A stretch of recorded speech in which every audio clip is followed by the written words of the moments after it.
Bonjour les amis, ma grande copine Lucie Castex, qu'il m'arrive de conseiller bénévolement, a repris la main. Bon, à mon avis, elle a fait une connerie, elle n'a pas voulu m'écouter. Je lui avais dit que mardi soir, elle devait couper l'herbe sous le pied à Macron et s'emparer des Jeux Olympiques. Je lui avais dit à Lucie, je lui avais donné la combine, il fallait qu'elle aille voir le combat d'Iman Khelif, la grande championne algérienne.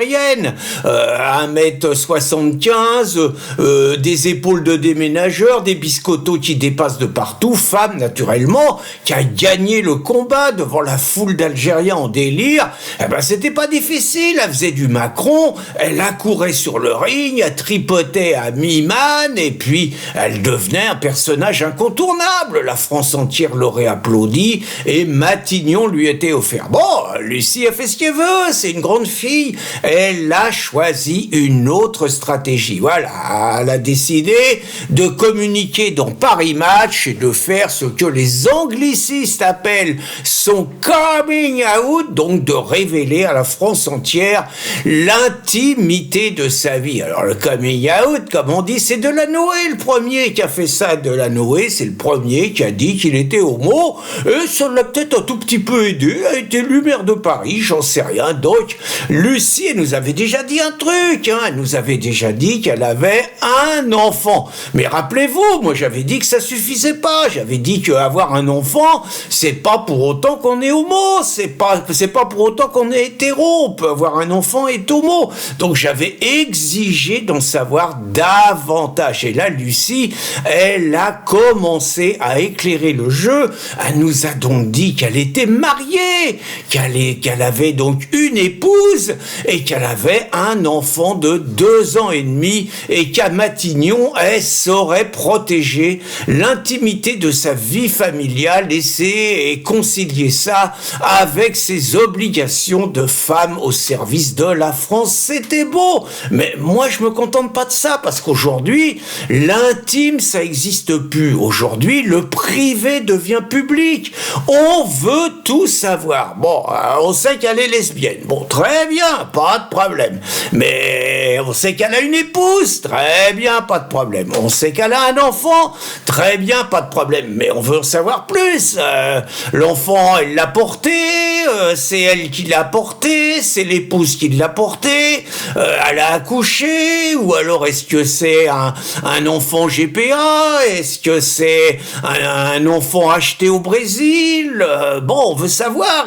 Et si elle a été engrossée, pardon pour l'expression un peu triviale, si elle a été engrossée par un mâle, bon, est-ce que c'est un mec qui l'a payé, est-ce qu'elle est dans le trouble, on appelle ça comme on a vu lors de la cérémonie, est-ce que non seulement elle est bisexuelle, elle est lesbienne, est-ce que c'est le mec un petit peu, vous savez, cette belle histoire de pourquoi pas, avec 2 mecs et une nana, 2 nanas et un mec, est-ce que c'est le mec qui a fait le gosse, enfin voilà, nous, on a le droit de tout savoir. Et puis il y a un truc, c'est que on veut savoir surtout c'est qui l'épouse. Ah bah attendez, on peut pas se contenter de ça, c'est devenu une personne publique. J'espère que c'est pas Iman Khelfi ou Khelif, là, j'espère que c'est pas elle, parce que là, Lucie, elle est en danger. L'autre, si elle s'entraîne tous les jours et qu'il y a lui qui bosse la tête, c'est pas possible, quoi. Bon, alors c'est qui j'espère que c'est pas Alice Coffin, parce que là, c'est pareil, on a quand même affaire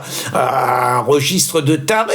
J'espère que c'est pas Sandrine, parce qu'on sait plus maintenant avec Sandrine, elle a peut-être viré son mal déconstruit, elle a peut-être tourné lesbienne aussi. Donc nous, je veux dire, c'est public, on veut tout savoir. Par contre, là où elle a joué fin, là, elle a été subtile, la Lucie, c'est qu'il y a un dicton en France qui dit jamais 2 sans 3. Et je vous rappelle quand même, c'est qui les 2 derniers premiers ministres de Choupinet? Elisabeth Borne, qui se dit hétéro, mais qui de notoriété publique est lesbienne et vit avec une autre ancienne ministre, tout ça socialo. Bon, déjà, donc, on va dire lesbienne honteuse, la Borne, là. Et puis Gabriel Attal, lui, homosexuel assumé. Bon, on le disait avec ses journées, apparemment c'est fini avec ses journées, mais lui, homosexuel affiné. Donc déjà, 2 homos qui étaient à Matignon, jamais 200 1903, on parle de Xavier Bertrand, désolé, Xavier Bertrand s'est plié. Ou alors, il faut en nommer un autre. Pourquoi pas Stéphane Séjourné pour succéder d'ailleurs à Gabriel Attal. Là, ça serait grandiose au niveau de l'image de la France à l'étranger. Et puis, il y a surtout un truc, c'est que là, c'est plus sérieux, c'est que Lucie, tout le monde dit que c'est une cador. Bon, on commence à se poser des questions. C'est elle qui est chargée de surveiller les comptes de la Dingo. Bon, déjà, surveiller les comptes de la Dingo, c'est pas facile, mais depuis qu'elle a été nommée, avant qu'elle arrive, je crois qu'il y avait 4 milliards de dettes. Maintenant qu'elle est là, il y a 8 milliards de dettes. Et les gens, ils l'appellent la bulot de la Dingo. Il y a un peu le surnom, ça fait un peu marrer. Et puis là, il y a le canard enchaîné, pourtant, pote avec Lucie, pote avec la gauche, mais qui révèle que le camarade Coquerel, la France insoumise, il a massacré Lucie. Lucie, elle avait une idée géniale pour faire face à la dette. C'était super. Parce que Lucie, c'est pas une plaisantin. Je veux dire, je vous rappelle, elle a fait les grandes études, l'ENA, elle est spécialiste de la trésorerie, elle donne des cours d'économie dans les grandes écoles et tout. C'est une pointure. Et donc, Lucie, elle avait trouvé la combine pour ramener de l'argent. Elle avait dit que tous les salopards de Français qui étaient expatriés aux États-Unis et qui payaient pas ses impôts en France, eh ben, avec elle, ils allaient être obligés de payer les impôts en France.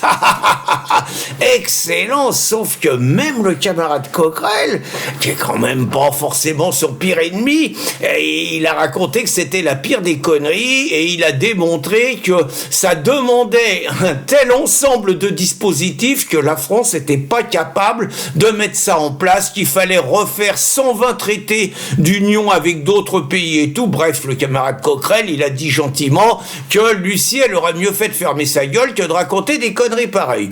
Donc moi, je résume, franchement, il y a de quoi être optimiste. Si on résume, Lucie Castex, donc énarque, socialiste, lesbienne et incompétente, à mon avis, j'en fais la grande favorite pour Matignon. Bonne journée les amis.